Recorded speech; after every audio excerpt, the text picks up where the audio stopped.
Welcome to the Andy Staples Show. It is a special Dear Andy edition. Ari, bachelor party this weekend. Don't know when we're getting him back exactly, but it's coming fairly soon. We think if we didn't lose him to Vegas, and he's got to get married very soon. So he better not be lost for long, at least. But I do know he's coming back because he texted me on Sunday and he said this. Someone told me a math riddle I want to tell people on the podcast while I was drunk that absolutely blew my mind. Now, I don't think it's that hard to blow the mind of a drunk Ari. I'm not sure it's that hard to blow the mind of a sober Ari. So I'm not sure how we're all going to feel about this riddle. Well, we feel like it's that mind-blowing, but we're going to let Ari have his time. He will have the stage. We're also going to talk a little bit about the most important players on some of the biggest teams in college football. That's something Ari had brought up last week, and I thought was a great idea. So we're going to get to that this week on the show. Also this week, we'll be ranking the SEC jobs. We got the Big 12 last week. I know we did it last year, but the lineups have changed. And if you're coaching in the SEC or the Big 12 this year, there's a very good chance you're going to coach in the new look versions of those leagues in a few years. So where do Texas and Oklahoma stack up? How have our views of the jobs changed? I think I probably owe Tennessee fans an apology when it comes to the Auburn job, Tennessee job debate that we had last year. So prepare for me to fall on my sword pretty hard on that one. And also, we had a lot of discussion on Twitter this weekend about the fry discussion that was tacked on to our debate about the fish sandwiches. You know, we had Max Olson eating his first fillet of fish. I was trying the Arby's fish sandwiches. Ari was just feeling hurt that Pusha T went in so hard on the McDonald's fillet of fish. But we had a French fry discussion that was sort of a tacked onto that, and it got pretty heated on Twitter over the weekend. We found the two people in the world who think crinkle cut fries are just awesome.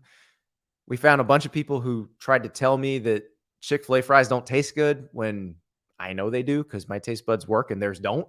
So we'll get into that later in the week as well. But first, your questions. You know I love them. You know I love when you help drive the show. You guys ask very insightful, thoughtful questions because you are the smartest, best-looking podcast listeners in the world.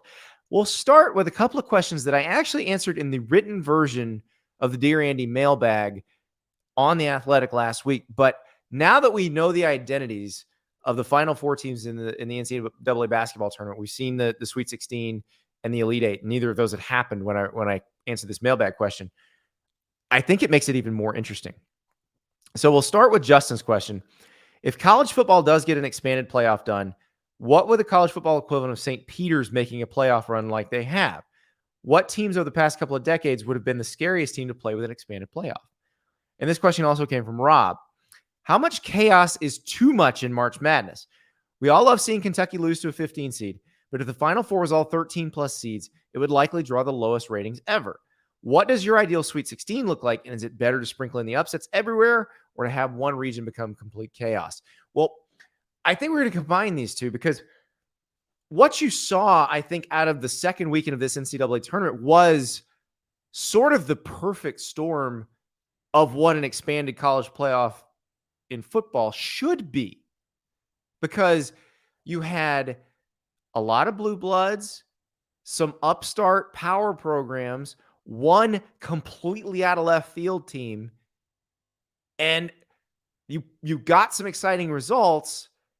But then in the Final Four, you got exactly what you want in terms of heavyweights just slugging it out. I mean, think about this Final Four.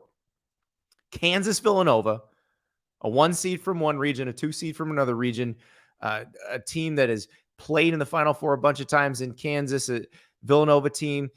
They've got 2 guys who were regulars on that last Villanova team that won the national championship in 2018. So I say regulars. They played more than 10 minutes a game. They were freshmen. You've got Duke, North Carolina in the other Final Four semifinal. Like, Coach K is retiring. He is playing, or he's coaching either 1 more game or 2 more games at most. So this is huge. And to play against North Carolina, which, oh, by the way, ruined his final game at Cameron Indoor Stadium. To play them in the Final Four is incredible. And you also, the North Carolina element to this is, yes, it's North Carolina, but North Carolina was an 8 seed. Like, they're not supposed to be here. They're sort of the team that Justin's talking about, the who would be scariest to play with an expanded playoff. North Carolina is 10-1 since losing to Pitt in mid-February. The only game they lost was in the ACC tournament to Virginia Tech, and that was the Virginia Tech team that went on and won the ACC tournament. They were just on an incredible run in that tournament. So that's the only team that's been able to beat North Carolina in that period. So they're the one that you wouldn't let in to the college football playoff unless it was expanded. They wouldn't even have a shot, but they're here. And look, they earned their way here. Now, St. Peter's was not the toughest team to beat, but they also beat UCLA. I mean, they had to work their way to this point. So they beat Baylor. They beat a 1 seed. Like, they earned it. So I think this is going to be a fun Final Four. I mean, obviously, probably all the narrative going in is going to be about that Duke North Carolina game, and that's okay. There's nothing wrong with that. I just think that this is what we would want out of our football Final Four. I'm trying to imagine what the equivalent of this is. This is let's say the college football playoff has expanded to 12 teams.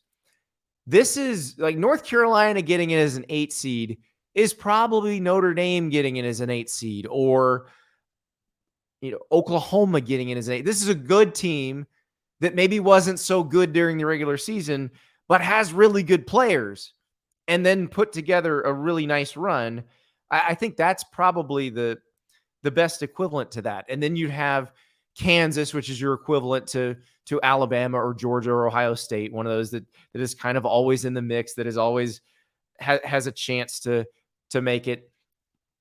You've got Villanova, and look, the Big East is a power conference in basketball, so this would be like a Power 5 champion. And I know Villanova didn't win the regular season Big East, but this would be that level of team, because Villanova, I believe they beat Providence, which was the Big East regular season champion. I believe they beat them twice in the regular season. So this would be Georgia, I guess. This would be like Georgia that lost to Alabama in the SEC championship game, but is a worthy team in there. And then Duke, obviously, a number 2 seed, lots of future NBA players. I think you saw just how talented they are. Look, beating Texas Tech and then beating Arkansas in consecutive games is not easy. And you saw Duke handle those teams pretty well. And they were down against Texas Tech late, but just the athleticism they have. Paolo Banchero is one of those guys that there aren't many guys in college basketball that can handle him. He's a truly special player. So that's what that's like. With football, you get this 4, maybe, but you don't get North Carolina. You would have gotten, you would have gotten Arizona, or you would have gotten somebody like that instead. And I don't know. I think this was more fun getting to this way. And you had St. Peter's making the run. Now, there's really, as I wrote in the mailbag column, there's really no football equivalent to St. Peter's. They don't even field a football team. This is one of the lowest resourced athletic departments in Division I. I believe the last year we looked up, the last reporting year, they reported to the Department of Education, they spent $1.5 million on basketball. A team like Kentucky spent $18 million. So, but they did beat Kentucky, and you can watch that game against North Carolina. There was a play in the first half of St. Peter's, North Carolina, where Armando Bacot grabs a rebound over 2 St. Peter's players, and he kind of grabs it with one hand and just brings it down. And you're like, oh, that is a significant athletic difference. But Kentucky had the same level of athlete that North Carolina had, and St. Peter's beat them.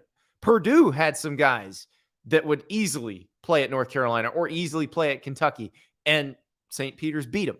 So I don't know that there's the football equivalent to that, but there's some of those Boise State teams from a few years ago. The 2017 UCF team, I think, absolutely would have, because that 2017 UCF team would have been a 12 seed using the proposal that was put out last year. That team would have been a 12 seed. Now, I think it would have had to play Alabama and Tuscaloosa right off the bat because remember, Alabama didn't win the SEC that year. Georgia did. So Alabama, according to the proposal, which remember the SEC is not necessarily going to back that piece of the proposal anymore. Greg Sankey actually told me that in an interview on SiriusXM a few weeks ago. The top 4 seeds need to be conference champs. That was the way it was proposed. We'll see if it winds up being that way. But let's say it did. You'd have UCF playing that Alabama team. I don't know if Alabama wins that game because does Nick Saban pull Jalen Hurts if it's close? Because I think they're scoring on UCF. Remember, the reason Saban pulls Jalen Hurts for Tua Tagovailoa is he had come to the conclusion they were not going to score on Georgia without doing something different. They would have scored against UCF. This is the same reason I think if Oklahoma had beaten Georgia in the Rose Bowl in real life, that I think we would have gotten a shootout in an Alabama-Oklahoma national title game, and Oklahoma might have won it because the Jalen Hurts Alabama offense would have been moving the ball on Oklahoma, but and scoring. So it wouldn't have been so dire, and I don't know that Tua gets in the game at that point. And then it's Baker Mayfield versus Jalen Hurts, and I don't know. Mackenzie Milton versus Jalen Hurts, kind of the same thing. That UCF defense, I'd argue, was better than that Oklahoma defense that year. So Alabama scores some. I don't know if they're scoring a ton. And if UCF got through that game, then things get kind of interesting. So I don't know. I think that would be a lot of fun. And I'm for that. I would like to see, I'd like to have seen the Boise State team that beat Oklahoma in the Statue of Liberty play. I'd like to have seen them in a playoff. Some of those, the MAC schools that won championships and made it to the New Year's Six games or BCS at large, BCS games, Northern Illinois, Western Michigan. I don't know that they would have done as well, but I do think some of the teams from the American, the Houston team that beat Florida State in 2000 after the 2015 season in the Peach Bowl, I would have liked to see that team. There are teams that can be Cinderellas, and there also are Power 5 teams in college football that we could view as Cinderellas. This isn't even like the North Carolina situation in basketball this year. For example, South Carolina in 2010 is probably a 10 seed. 2010, probably a 10 seed. The South Carolina 2012 team, I think, would have been a 10 seed as well. If South Carolina wins a game in the college football playoff, given South Carolina's history, that's massive. That's the biggest win in the history of the program. It's huge. I don't care if it's the first of 4 rounds and they get slaughtered in the second round. It would be massive for that program. There are years where you have, maybe a Purdue could be a team that has a chance to make it. Arkansas, I think the 2011 Arkansas team would have made the playoff. What if they won a game in the playoff? There are definitely programs that we would view if they were to win 2 and get into the semis would be viewed as a Cinderella, even though they're a Power 5 program. Now, think of those good Bill Snyder, Kansas State teams of the late 90s and early 2000s. Like, they're probably good enough. Like, that 2003 Kansas State team whipped Oklahoma in the Big 12 championship game. There's no reason to think they couldn't go in the playoff and beat somebody like that too. So if they were to get to the semifinals or even the final, they would be Cinderella. And would they win the whole thing? Probably not. I think depth is going to be even more important in a 12-team college football playoff, and that's going to favor the usual suspects. That's going to favor your Ohio States and your Alabamas and your Georgias. But I do think there are going to be some teams that are going to be viewed as Cinderella under those circumstances. And I also think there's some group of 5 type teams, and it's hard to say what, because remember, like UCF's going to the Big 12. There are those teams that can make a run. There was a path of let's say Nick Saban doesn't pull Jalen for Tua and UCF got by Alabama. There was a path that UCF might have gotten into the semifinals or even the final that year. So I say, let's go have fun, get it bigger, because I liked in this NCAA tournament that we got where we got, But you had St. Peter's and Miami and Iowa State and Houston and all of these other teams that were involved in the process, and everybody was engaged and loving it. And even bigger fan bases like Purdue, like UCLA, like Arizona. That's all part of the fun. We're all, all watching, all enjoying it. So I don't see why anybody would want just those four that we all thought were going to be there. That's not that much fun. Part of the fun is the journey. And I know you're saying, well, what about the regular season? The regular season is still going to be very important to deciding the 12. It's not a field of 68. Like, it's still not very many teams. So I think that'll be a lot of fun if it comes to fruition. Talking to the folks that run college football, I think an expanded playoff of some kind is coming down with the next TV contract. We know it's not happening until 2026. I think I still have to eat a hat or something like that, because I did say when they released a proposal, because my thought was, well, if they're going to tell us what the proposal is, they're definitely doing it. I think I said if it happens any later than like 2024, I have to eat a hat or something. So I probably need, maybe there's a Netflix show called like But Is It Cake or something like that. If somebody can make a cake that looks like a hat, I'll eat that. Our next question comes from Jonathan. Does NIL reopen the fun of the occasional two-sport star, or does the transfer portal increase the importance of spring practice roster evaluation in such a way that a college football coaching staff would refuse all attempts to play basketball or football? And I think we can throw baseball in here too. I think the last two really prominent two-sport stars, and then we've had a few that played football and baseball, but the last two that were big-time football players that also played baseball happen to be number one picks in the NFL draft. Kyler Murray played baseball at Oklahoma. Jameis Winston played baseball at Florida State. Both were allowed to do it because they were so freaking good that who's going to say no? So I am curious about this, because like Jason Campbell, the former Auburn quarterback, tells a story of being recruited by Auburn to play football and basketball. Cliff Ellis had basically said, you've got a spot on the basketball team, just come on out after football season. And so he did. And Tommy Tuberville basically went to him and said, we think you got a chance to be the starting quarterback next year. You really need to be working on your football all the time. And I don't think you should be playing basketball. And basically basketball became not an option for Jason Campbell. Now, he had a very successful career as Auburn starting quarterback, so it did work out in that way, and he had a decent NFL career as well.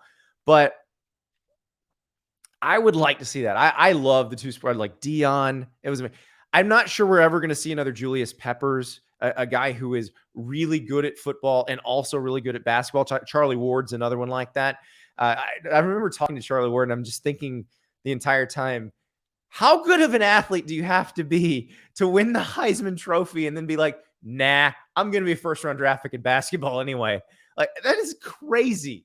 And Julius Peppers, same thing. Julius Peppers was a good college basketball player at North Carolina, but he was just an incredibly freakish pass rusher. So, but there will be athletes that come along like that, and I want to see them be able to play both sports. I am curious. Jonathan brings up a good point.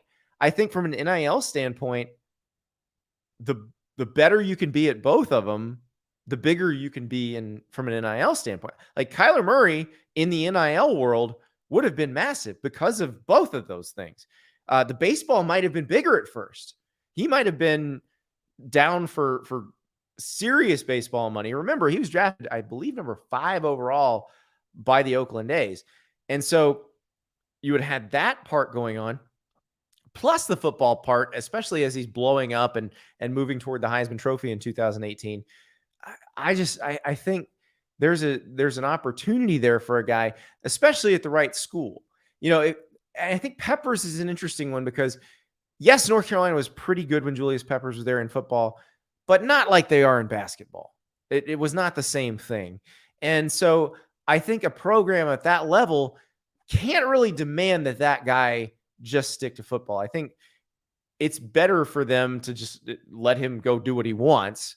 And if what he wants is playing basketball, you let him play basketball.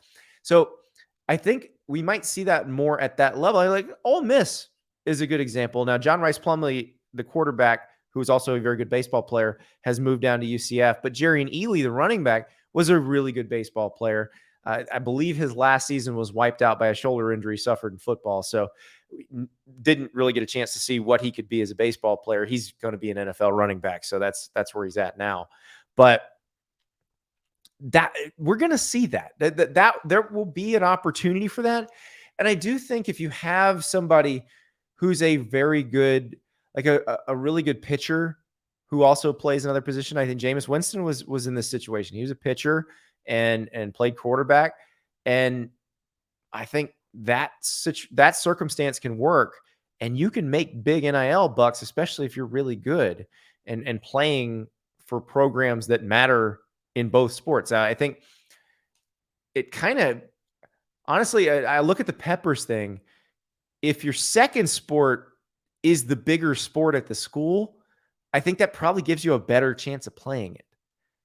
But with Jameis Winston, with Kyler Murray, they were good enough at football that they could sort of dictate the terms and say, I wanted to play.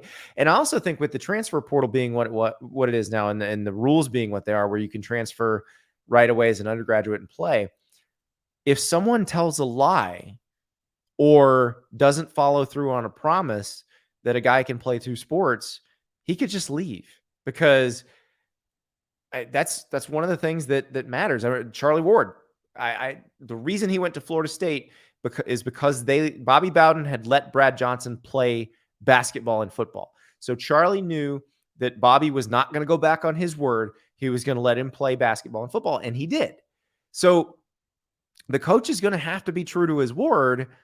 And if it's that important to the player to play 2 sports, he's going to pick the school that's going to let him, one. And now, because he can transfer right away, that school is probably going to let him, or he's going to go find someone that will. So I do think we will see more of that. I think football coaches is going to drive him nuts, because I'm with Jonathan that spring evaluation is really important. But I think if the player's good enough, if he's a good enough athlete, is Deion Sanders, but it doesn't have to be Deion Sanders, doesn't have to be Kyler Murray, doesn't have to be Jameis Winston. It could be Jerrion Ealy. Like, Jerrion Ealy was a really good running back at Ole Miss. They didn't mind letting him go play baseball. And he was still going to be a good running back when he got back. And a lot of the times, like Jameis Winston went through football practices and then joined the baseball team. So you can do that. So I hope we get to see more of it, because I honestly think it's so much fun, and it helps you appreciate just how good these athletes are. I mean, you think about Tony Gonzalez, Julius Peppers, Kyler Murray. Like, it's amazing to think that someone could be so good that they would potentially be capable of being a pro in 2 different sports. I don't know how good of an NBA player Julius Peppers might have been, but he was playing a significant role on the basketball team at North Carolina. He's pretty darn good at basketball. So, Jonathan, I hope that this means there's more. I can't wait. So let's, guys, when you're being recruited, demand. If you want to play 2 sports, demand it and see which schools say yes, because I think they're going to have to keep their promise, or they're going to risk losing you. We go next to Sean. Texas Tech coach Kirk Bryant is going to be on The Bachelorette. Good or bad deal for recruiting? So Kirk Bryant is an offensive analyst at Texas Tech. The Bachelorette Facebook page released a group of photos of guys who may be contestants on the next season of The Bachelorette. Kirk B from Lubbock, Texas was one of them, and his photo pretty much matches his photo from the Texas Tech football website. So that's the guy. Now, we don't know what's happened. I believe they just started filming, but we're going to need to look into this further.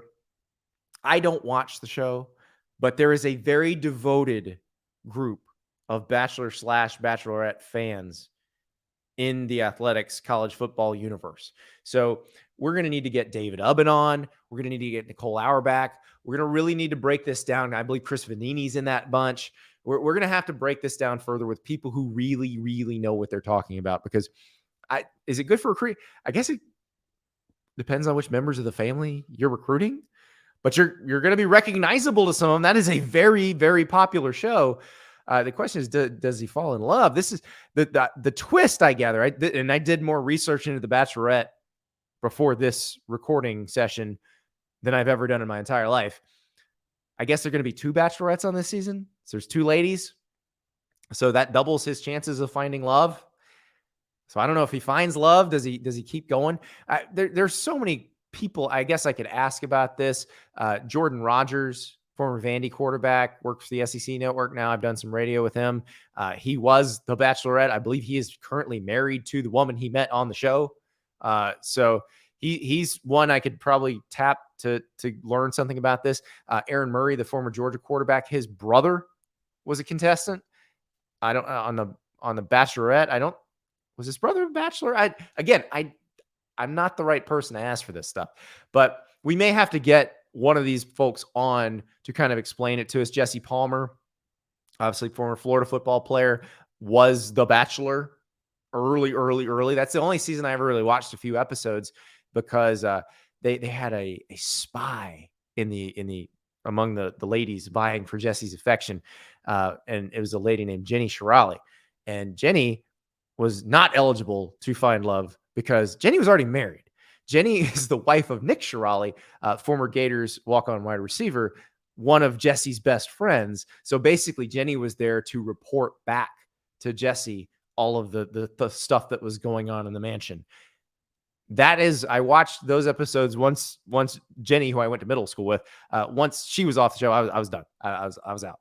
But I will delve deeper into this. I don't know. Again, I believe they just started taping, so we don't know how successful he's been. Has he gotten a rose? Who knows? But we will ask the experts. We will bring in an expert panel. We'll get David Ubben, Nicole Auerbach. Maybe we'll get Jordan Rodgers, and we break it all down because it's the off season, and what the hell else are we going to do? Speaking of the off season, I had a question from Charles. And he starts with a basketball question. And it's just like, I don't know that we do a lot of basketball, but hey, we did have an NCAA tournament question here. So we'll go with that. Since you wrote an article regarding the UGA basketball coaching job, which I did, I don't regret it.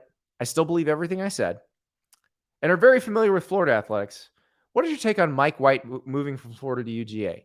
He seems like a quote-unquote high floor hire, which usually aren't regarded as sexy, but I believe he can raise the ceiling of UGA basketball established by Mark Fox, being a competitive 16 to 20 win team and making the tournament occasionally. Was the biggest part of White's issues at Florida being the guy who followed the guy being Billy Donovan, who won 2 national titles at Florida. Losing Keontae Johnson in December of 2020 really hurt UF's chances of success for the 2021 season, and you're right. UGA basketball is Kentucky football. Win some, be competitive, embrace the fan base in the school, and he can be here a long time. So here's my thought on that. When the news broke that Mike White was leaving Florida for Georgia, I thought, well, that certainly is a choice because I think Georgia probably had the money to throw at some established folks who've maybe had more success. Now, I know Mike White took the team, I believe Florida made the Elite Eight in 2017. They beat Wisconsin in the Sweet 16 and then lost to South Carolina in the Elite Eight. But for the most part, they were either a mid-seeded NCAA tournament team or didn't make the tournament under White.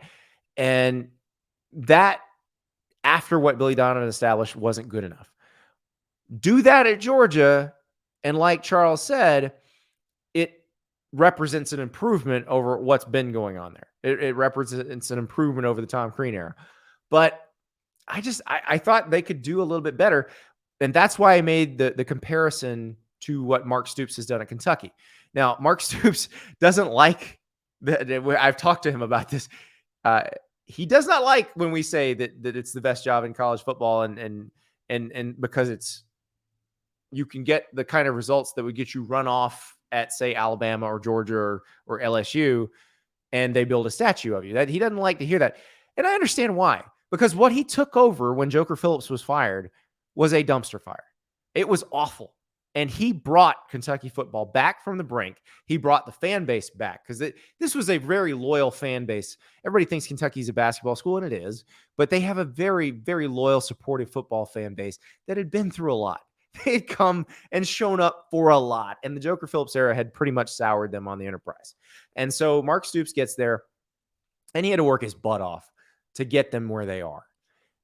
But I would argue, because of some of the same differences in basketball and football that I talked about at the beginning of the show, what Mark Stoops is doing in football at Kentucky is a little more similar to what Bruce Pearl is doing in basketball at Auburn. Now, Bruce Pearl almost won a national title in 2019 at Auburn. He had a team this year that was good enough to make the Final Four. They did not play well enough in the NCAA tournament, but they're certainly talented enough. They had Jabari Smith Jr., probably the number one pick in the NBA draft this year. If he's not the number one pick, it'll be the number two. They had Walker Kessler, who was one of the best post players in the country. So they were very good. And I think what Bruce has done is on par in terms of level of difficulty. Like, what you have to do to sustain success at Kentucky football is incredibly hard. Like, the level of achievement of getting Kentucky to either the second or third best team in the SEC East consistently is as hard as raising, an SEC basketball program that spends money to a team that can make the Final Four. So it's as hard as what Billy Donovan did. When the national titles are hard, because a lot of times there's some magic involved too. Billy Donovan's recruiting class that wound up winning him 2 national titles was not considered one of the better classes in the SEC. Corey Brewer was a really good player and a really highly ranked recruit, but Al Horford, Joakim Noah, and Torian Green were not considered super recruits. They were sons of professional athletes, all of them, but Al was one who came on kind of late. Joakim came on very late, and Torian was viewed as kind of just a good solid point guard, and they just had magical chemistry. And Florida had some other pieces that fit well with them, but it's about getting them there multiple times. And Billy got them to the national title game with Mike Miller and Udonis Haslem in 2000. He got them to the Final Four with a really old team of guys that were not bound for NBA stardom, but they'd played together forever. It was Patrick Young and Will Yeget and Casey Prather. So it's getting multiple bites at the apple. And I think to do that at a place that isn't Kansas or Kentucky or North Carolina is akin to taking Kentucky football and making it the second best team in the SEC East multiple years, which I think is, we'll see what Billy Napier does at Florida, but Kentucky will start this year presumed as the second best team in the SEC East. And that's crazy. If you go back to the end of the Joker Phillips era, you tell somebody that, they will think you lost your mind. So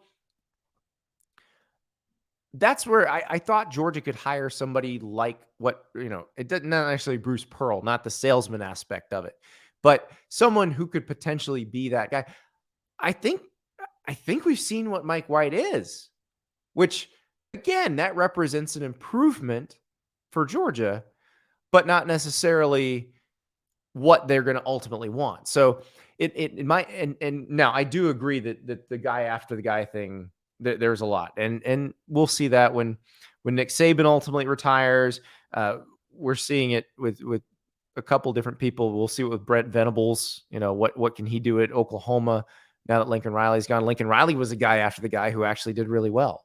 Ryan Day in college football is a guy after the guy who's done very well, but that's a hard place to be. Ask Ron Zook. Ron Zook, you look at the teams he put together, the recruiting classes he put together at Florida, he was doing it on that side of it, but just the game management part and not being Steve Spurrier, I think, cost him probably another year. I think, if he's not directly following Steve Spurrier, he probably gets another year or two, but then maybe things turn out differently. So I will be curious to see what Mike White does in basketball at Georgia, but I think that's one. And we'll see. Florida hired Todd Golden. They went with the hot, mid-major coach who was at San Francisco.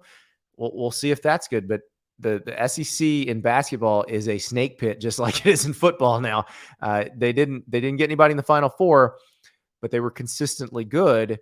And you're dealing with Eric Musselman, you're dealing with John Calipari, you're dealing with Bruce Pearl, you're dealing with Rick Barnes. you got a lot to fight against. It's an uphill battle. It's not quite the same as dealing with Kirby Smart and Nick Saban and Brian Kelly, but it's not easy. So we'll see how it goes. But Charles also had another question, which I thought was absolutely fantastic, and I feel like I need to answer that. He called it a general curiosity question. Is Ari really the half-baked man boy that he comes across as on the Andy Staples Show in real life? The predicaments he finds himself in are hilarious, but a lot of times I'm not sure if he knows whether to scratch his ass or wind his watch. Okay. Ari is 100% what you hear on the show. None of it is scripted. None of it is staged.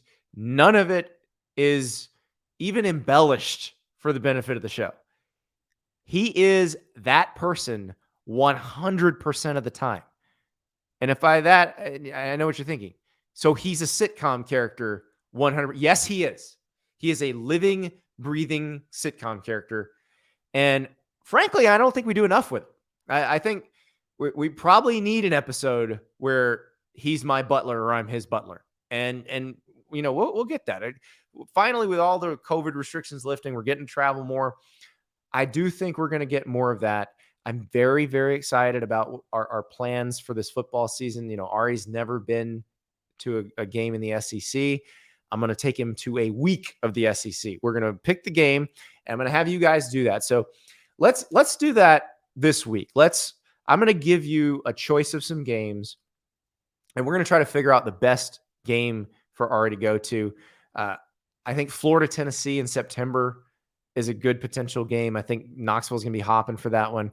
We'll see how Tennessee does early. Obviously, LSU, Alabama is always a good choice. This is a year that the game's in Tuscaloosa, so we'll see.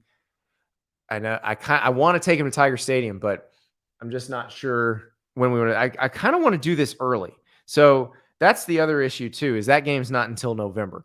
Texas A&M at Alabama's in October. I thought about that one. So that's a possibility. I still think Tennessee being pumped about football and being very excited about their team and having a chance to maybe beat Florida, which has only happened once since 2005, I think would be pretty big. Tennessee does go to LSU on October 8th, though. If they were to beat Florida, and were to, be having a pretty good year, that would be pretty crazy. September 17th, we got Mississippi State going to Tiger Stadium. I think that could be fun. LSU at Auburn on October 1st could be fun. I think Auburn is one of those that on the right day, and I've said this on the show, on the right day at Jordan-Hare Stadium, the visiting team could be the 85 Bears and would still lose. It is one of those places that is absolutely magical when the team is good, when the fans are pumped.